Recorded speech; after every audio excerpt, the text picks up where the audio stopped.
We said in the last video that we would stay in Southern California and talk about country rock, and I'll get back to Southern California after sort of fleshing out the roots of country rock for you here and going back into a little bit of what we talked about in the history of rock, part one.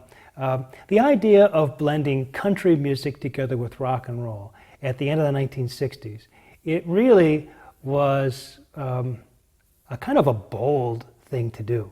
Because culturally in this country, country music was the music of relatively conservative, what we would today call sort of red state kind of people who had no respect or regard for hippies and hippie music and rock and roll. We often associate red state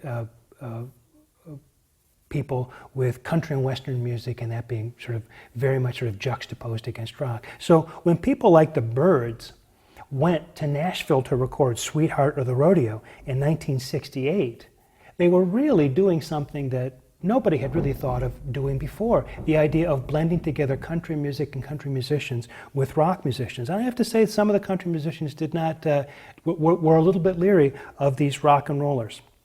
So this music has its roots in the music of the Byrds. It has its roots in the music of the band. If you think about music from Big Pink, which we talked about last time, 1968, a song like The Wait, or from the next album, The Night They Drove Old Dixie Down from 1969, really embrace a sense of country, Americana, sort of Southern culture. Bob Dylan does Nashville Skyline in 1969. Crosby, Stills and Nash use a fair amount of country influences in their music from 1969. So when we think about the roots of this, we can see this coming from song-oriented kind of music, very sort of polished lead vocals, maybe not so polished with regard to Dylan, although he does a little bit more real singing in Nashville Skyline than maybe in some of his other music. Rich vocal harmonies are a part of all this. A lot of country touches. You'll find banjo popping up, steel guitar, a lot of use of the acoustic guitar, this kind of thing. It was in many ways this reaction among this earlier music that we're talking about, the Byrds, the band, Bob Dylan, was a kind of a reaction against the excesses of psychedelic music. It was about going back to acoustic records, acoustic sounds, going back to sort of roots kinds of sounds, and a real embrace of Americana. And this apparent simplicity seemed more honest to some people and more authentic. It wasn't full of all of this, what they might have seen as studio trickery. It really just kind of got down to a singer, a song, an acoustic instrument. In so many ways, shared a lot of aesthetics with the singer-songwriter movement that we just got done talking about.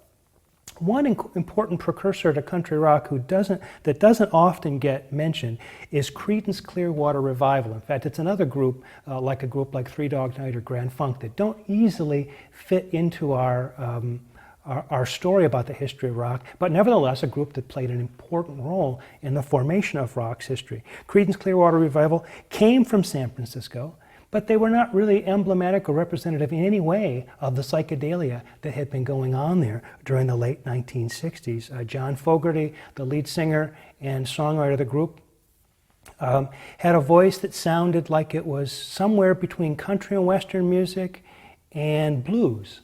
Right, and a lot of people thought that John Fogerty was a black guy because of the way that his voice sounded. So there was a real kind of southern and also sort of country approach. The country stuff comes out in songs like Proud Mary from 1969 from the album Bayou Country, or Bad Moon Rising from the album Green River, also from 1969, or Down on the Corner from Willie and the Poor Boys, that album also from 1969. So when you see that, you see this sort of embrace of the country kind of sound. We should probably also add to this early Linda Ronstadt music. Linda Ronstadt and the Stone Ponies were kind of a precursor, especially coming out of the LA area, to country rock. In fact, when we talk about Linda Ronstadt and the Stone Ponies, it leads us to a consideration of a group who really pretty much wrapped up this country rock thing for the first half of the 1970s. There was no group that was more emblematic of country rock during this period than the Eagles. And they, in fact,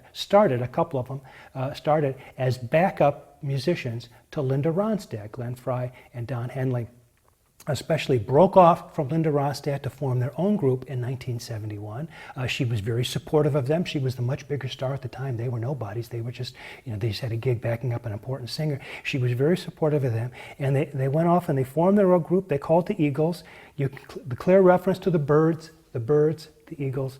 You get the idea there. And they really decided to embrace the country sounds, very much song-oriented, very much about the singers. This is not a music that emphasizes a lot of, sort of fancy guitar playing, though there are some fantastic guitar solos in this music. It really emphasizes the vocals very much like Beatles music did, for example, and lush harmony vocals. Lots of singing on these Eagles records. What's interesting about the country influence and the Southern California sound is those first couple of albums were produced by Glyn Johns, a British producer who had worked with the Beatles and the Rolling Stones and the Who and all of these big British acts. And those first couple of albums were all recorded in London. So while we listen to those records and we get the idea of sunny Southern California skies, at least some of them were recorded on rainy London days and produced by a Brit with fantastic studio chops, Glyn Johns. He did not always get along with the band very well, and there was a certain amount of friction. We'll talk about that in a minute. The first album, Eagles, 1972, features the song Take It Easy, written together with Jackson Browne, who will figure into our story a little bit later when we talk about the later the 70s, but he was a very important singer-songwriter as well. Take It Easy features all the elements that I'm talking about. It's got, it's got some banjo in it. It's got lush harmony vocals. It's got a really kind of country twang to the lead vocal. It is sort of the prototypical. If In the Court of the Crimson King is the prototypical progressive rock track, Take It Easy is the prototypical country rock track for the 70s. Other songs on that same album, Witchy Woman and Peaceful Easy Feeling, a very successful debut record for the Eagles.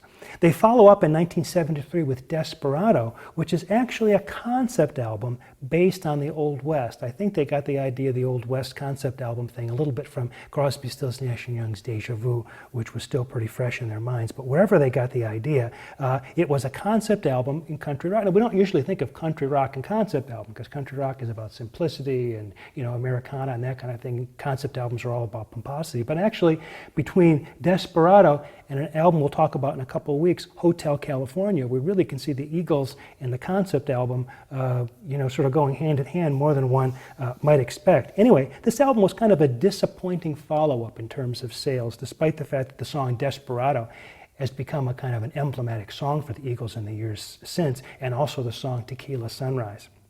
So it was kind of a sophomore effort that did not really come together for them like they hoped it would, sales-wise at least. I think aesthetically it was a fantastic success. Then we turn to the third album, On the Border, from 1974. It goes to number 17, and here's where the band decides that they don't like Glyn Johns' production because they think he's trying to emphasize their country sound a little bit too much. They want to be a little bit harder rocking. Glyn Johns tells a story. He didn't think that they were going to be very good at the harder rocking stuff. And so he's out. Some of the albums recorded in London. They take everything back to LA. They record back there. I think it's in LA. But anyway, they record the rest of it in the United States. And the album, as I say, goes to number 17 in 1974 and has the big number one hit, The Best of My Love. The last of this series of early country rock tunes for the Eagles is One of Those Nights, the most successful of those, One of Those Nights, number one in 1975 with tracks like One of Those Nights, Lion Eyes, and Take It to the Limit. After that, the Eagles kind of morph into a different kind of group, and we'll return to them when we talk about rock in the second half of the 70s, and we talk about the big album, Hotel California, and the Long Run. Those albums become kind of mega albums for the group and really characterize a lot of what's happening more in the second half of the 70s than these early sort of country rock albums do. So just to go over a little bit of what we've talked about this week in a general kind of way before we finish up for this week and look forward to talking about black pop in the 1970s next week, let me just sketch out some of the things that we've been talking about. I'm making an argument that we can connect up music from basically the psychedelic era all the way really through the end of the 70s, around this idea of the hippie aesthetic and some of the things that all these groups, whether they were more sort of ambitious groups or more sort of groups that relied more on simplicity, all of them sort of embrace some aspect of this hippie aesthetic idea, and that's really what brings all of that music together. We see in the first half of the 70s the branching out of different styles coming out of psychedelia into specialty styles, and that's what we've spent the week talking about. But we also see the building of the music business. We see the business getting bigger than anybody ever expected it to do. What that does is it brings more money into the business, and a lot of people would say what had become an amazing variety of styles in the first half of the 70s get more and more homogenized down into safe bets of things that people know they can sell a lot of because everybody wants that big album and goes searching for it. A lot of that music from the last half of the 70s is referred to as corporate rock.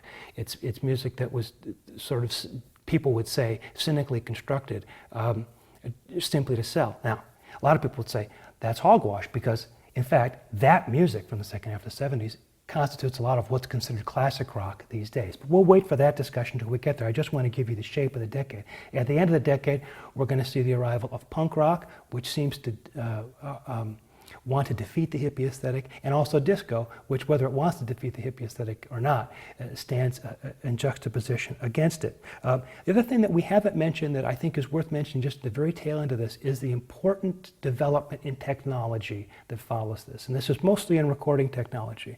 People talk about the Beatles' Sgt. Pepper's having been recorded on a couple of 4-track machines. By the time we get to the end of the 60s and the end of the 70s, increasingly more tracks are available to artists. And so what started as 4-track becomes 8 tracks in the end of the 60s, then 16, then 32, 48. And so you get these enormous number of tracks that are available to record on, and these musicians tend to fill them up with things. And so the arrangements get increasingly sonically complex. And so when we talk about Steely Dan taking all of those different kinds of tracks going and sort of separating them out in ways that you can actually hear them very clearly in a stereo mix, that kind of technology, the recording technology, plays a big role in the development of sound.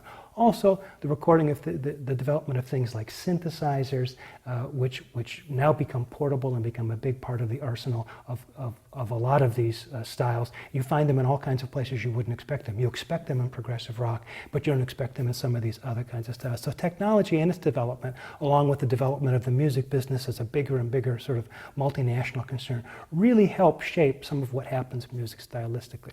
Well, next week, we'll turn to what was happening in black pop music during the 1970s, a kind of a parallel track in some interesting kinds of ways, which lead to a kind of cultural misunderstanding of disco at the end of the 1970s.